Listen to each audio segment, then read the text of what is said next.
왜 하나님께서 바울에게 직접 말씀하시지 아니하고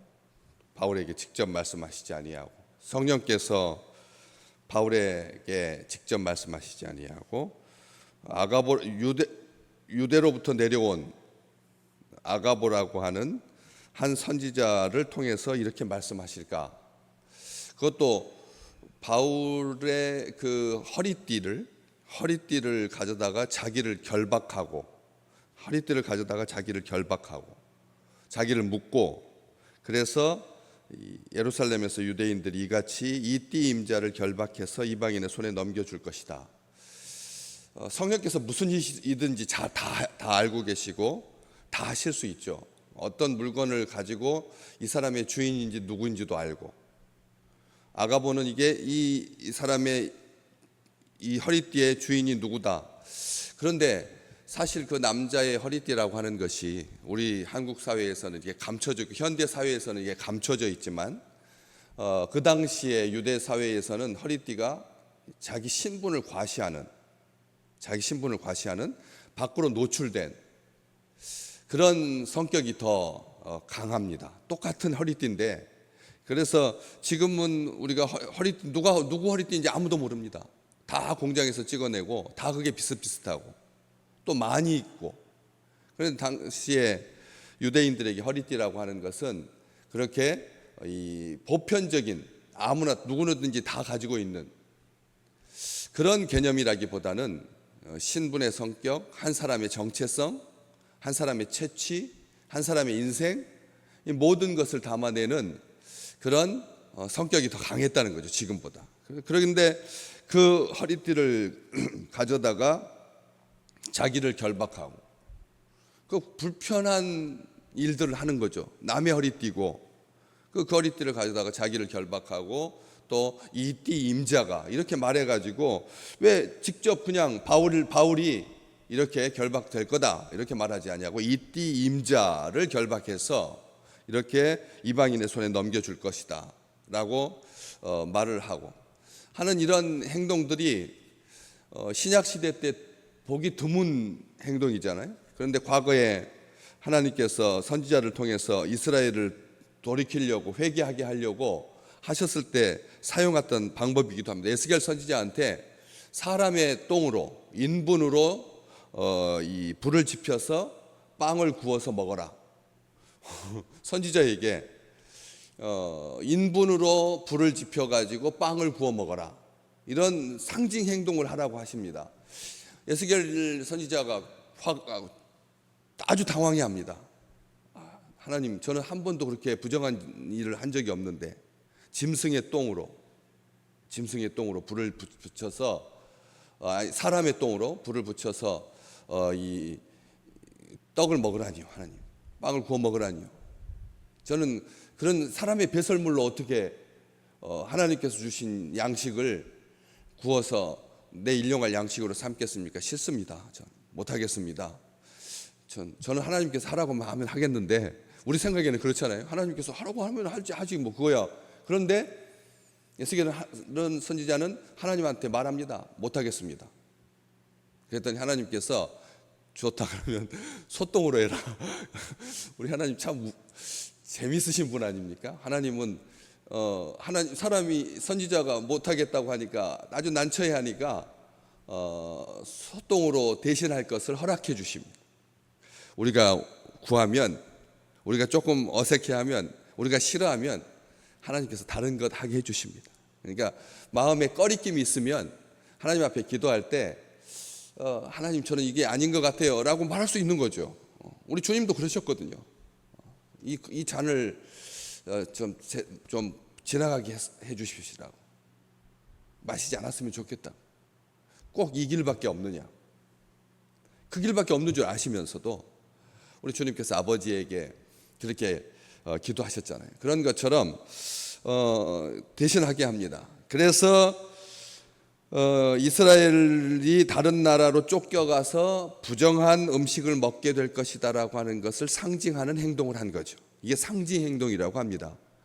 선지자가 오른쪽으로 누워서 며칠, 왼쪽으로 누워서 며칠. 구약 성경에 이런 이 상징 행동들이 아주 많이 기록되어 있습니다. 그렇기 때문에 익숙한 개념이긴 하지만 바울에게 그냥 조용하게 직접 말하면 되잖아요. 이게 만약에 경고의 성격이라면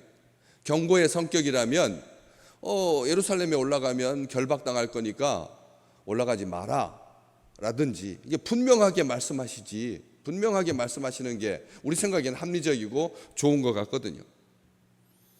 그런데 이렇게 간접적으로, 그렇지만 공개적으로 이런 상징 행동을 하고 있는 것을 보게 됩니다.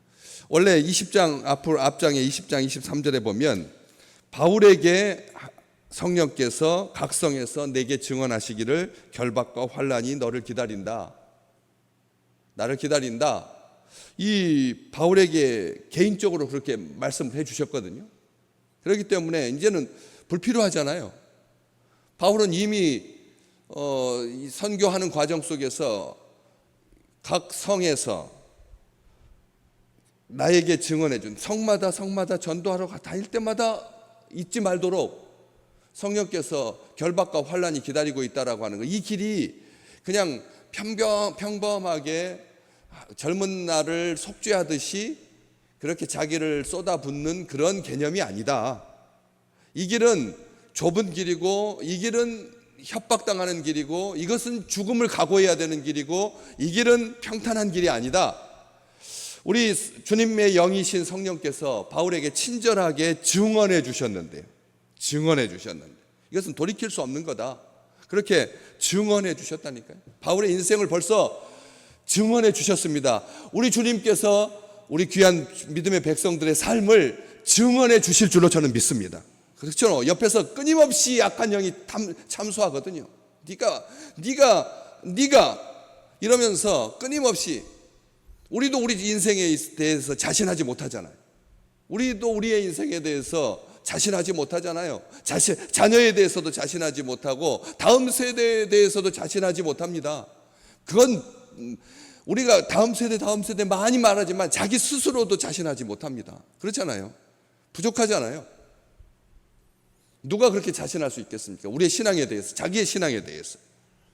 그런데 성령께서 미리 바울에게 네가 결박당하고 환난당할 것이다가 증언해 주셨다니까요. 놀라운 일이죠. 아직 가지 않은 길인데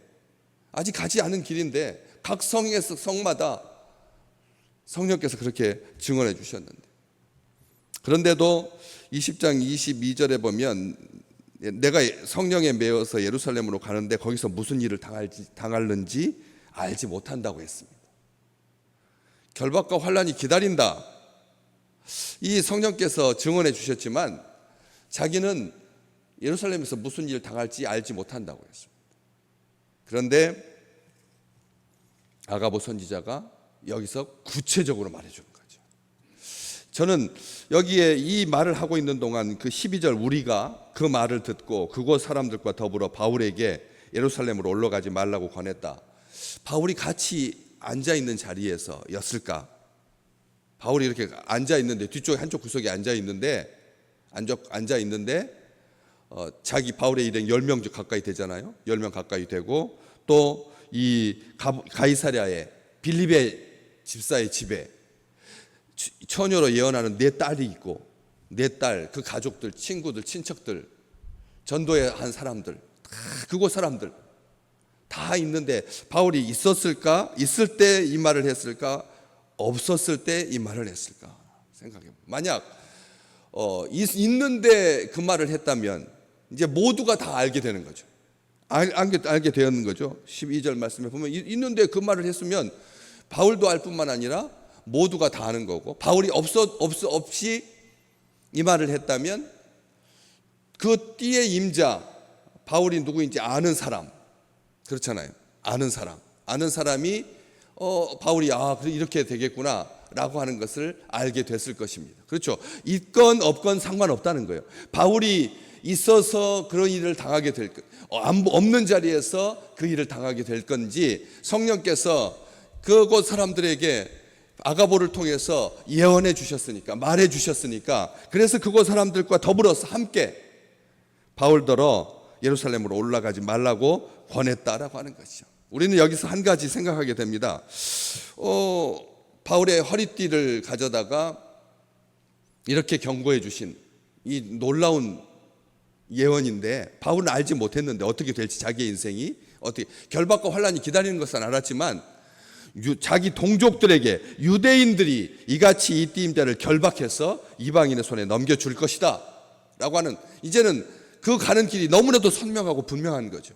아주 분명하게 확정되어 있는데, 허리띠, 많은 물건들 중에서 바울의 왜 허리띠냐? 왜냐하면 다른 앞쪽에 보면 신비로운 것은, 힘 있는 것은 바울의 수건, 그리고 앞치마, 이것만 갖다 놔도 병든 사람이, 오랜 질병이 치유되는 역사가 나타났으니까 바울을 상징하는 많은 물건들 중에 수건도 있고 앞치마도 있었을 거고 샌들도 있었을 거고 여러 가지가 있었는데 왜 하필 허리띠를 가져다가 이렇게 결박과 연관시켜서는 굉장히 중요한, 분명하게 일치하는 그런 물건이긴 하지만 왜 허리띠냐는 거죠. 허리띠냐. 결박과 관련하여서 우리가 그 사람의 물건과 연결시킬 수 있는 뭐 다른 것들, 분명히 다른 것들 생각해 볼 수도 있습니다. 그렇잖아요. 바울의 허리띠 말고 그 옆에 사용하고 있는 줄을 가져다가, 그렇잖아요. 얼마든지 할 수 있지 않습니까?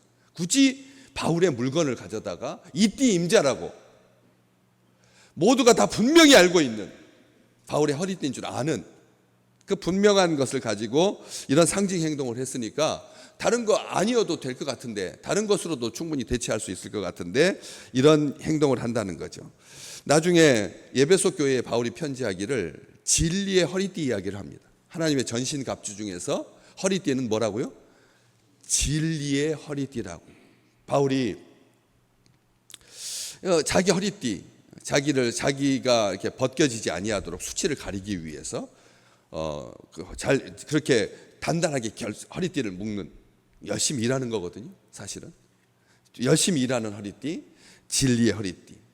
다시 말하면 무슨 말이냐면 하나님을 대적하다가 이렇게 고난당하고 결박당하는 것이 아니라, 하나님의 원수로 행하다가 결박당하고 고난당하는 것이 아니라 자신의 과오와 실수 때문에 결박당하고 그렇게 고난당하는 것이 아니다. 진리의 말씀을 선포하다가 주의 일을 힘있게 하다가 그렇게 그 결박당하고 그렇게 고난의 길을 가게 된다는 거예요. 그러니까 바울이 숨어서 들었을지라도, 숨어서 한쪽에서 모르게 들었을지라도 자기 자신을 생각하면서 어떤 생각을 했겠습니까? 후회하고 억울해하고 분해하고 당황하지 아니하도록 하나님께서 끊임없이 사람을 통해서, 선지자들 통해서, 자기 일행을 통해서, 그곳 사람들을 통해서 말씀하고 계시는, 그래서 묵묵하게 그 길을 갈 수 있도록 베드로에게 주님께서 말씀하셨던 것처럼 네가 젊어서는 네 마음대로 다녔지만 나이 들어서는 다른 사람이 너에게 띠띠우고 양팔을 벌리고 띠띠우고 그렇게 다니게 될 거다라고 말해줬던 그 길을 신실한 주의 백성들이 가야 할 그 길을 이제 가는 거죠. 그런데 해석이 다릅니다. 해석이 다르죠. 바울은 이게 이제 예루살렘으로 가서 이제 마지막 그 길을 가게 될 거다라고 하는 것을 알았는데, 주의 백성들, 믿음의 형제들은 성령께서 그렇게 경고하셨으니까 어떻게 하라고요? 가지 말라고. 이럴 수 있다는 겁니다. 우리가 똑같은 성령께서, 한 성령이시잖아요. 주님도 한 분이시고 성령도 한 분이시라고 그랬잖아요. 그래서 한 분이신 성령께서 말씀해 주시는데, 개인적으로 말하든 공개적으로 말하든 분명하게 그렇게 말씀해 주셨는데, 믿음의 형제들은 그 말을 듣고 고난의 길로 가지 말라고, 예루살렘으로 올라가지 말라고 그렇게 해석을 하고, 바울은 13절에 내 마음, 너희가 울어가지고 내 마음이 속상하게 하지 마라. 나는 주 예수의 이름을 위해서 결박당할 뿐만 아니라 예루살렘에서 죽을 것까지도 각오했다. 하나님의 말씀 앞에서 두 가지로 나는 누가 옳고 그르고의 문제가 아니라는 겁니다. 우리는 말씀을 듣습니다. 끊임없이 듣습니다. 자기 생각에 꽉 사로잡혀서 계속 말씀을 듣습니다. 어떻게 해야 될까요? 어떻게 해야 될까요? 어떻게 해야 될까요? 주님 말씀 저 말씀 들으면서 결박과 환란이 기다린다고 하는데, 동족들에게 팔린다고 하는데, 예수님께서 형제들에게 팔렸던 것처럼 동족들에게 팔리는 거 아닙니까? 그렇잖아요. 가장 비참한 일이고 자기 인생을 정말 모멸감을 가지고 자괴감에 빠져서 흔들릴 수밖에 없는 상황 아닙니까? 형제들에게 팔리는 건데, 이방인들에게 팔리는 것이 아니라 형제들에게 팔리는 건데, 이방인들이 파는 것이 아닌데, 우리 주님께서 그런 형제들에게 버림받고 팔리셨던 것처럼 그 길을 가는 건데, 그렇지만 이건 아닌 것 같아요, 하나님. 그렇지 않겠습니까? 우리는 자기에게 유리하게 해석한다는 거예요. 성령께서 말씀해 주셔도, 강단에서 공개적으로 선포돼도 자기가 편한 쪽으로, 자기에게 유리한 쪽으로, 자기가 쉬운 쪽으로 해석하고 싶어 한다는 거예요. 그런데 바울은 그렇지 않았다는 것이죠. 우리가 주의 말씀 들으면서 이렇게 쌓이잖아요. 똑같은, 계속 같은 사인이거든요. 이 말이 그렇잖아요. 오른쪽으로 가라는 말이에요. 분명히 오른쪽으로 가라는 말이에요. 작은 것을 선택하라는 말이에요. 멀리 있는 것을 선택하라는 말이죠. 그런데도 부끄럽게 도망치지 아니하고, 쉬운 것, 마음에 가는 것, 다수에 의해서 확정된 건데, 바울은 여기서 충분히 다수에 의해서 확정됐으니까 그쪽으로 가면 되잖아요. 예루살렘으로 가지 않아도 되잖아요. 내 마음 가는 곳으로 가지 마십시오. 오늘 내 마음이 원하는 곳으로 가지 마시라는, 성령께서 이끄시는 것, 하나님께서 계획하신 것, 말로 선포했던 이미 내가 로마도 보아야 하리라. 우리 주님께서 그렇게 그 자기 한 말을 성취하시려고 이끌어 가시는 그 놀라운 하나님의 생각, 하나님의 계획적으로 오늘 또 거침없이 움직이는 아름다운 주의 백성들 되시기를 주의 이름으로 축복합니다.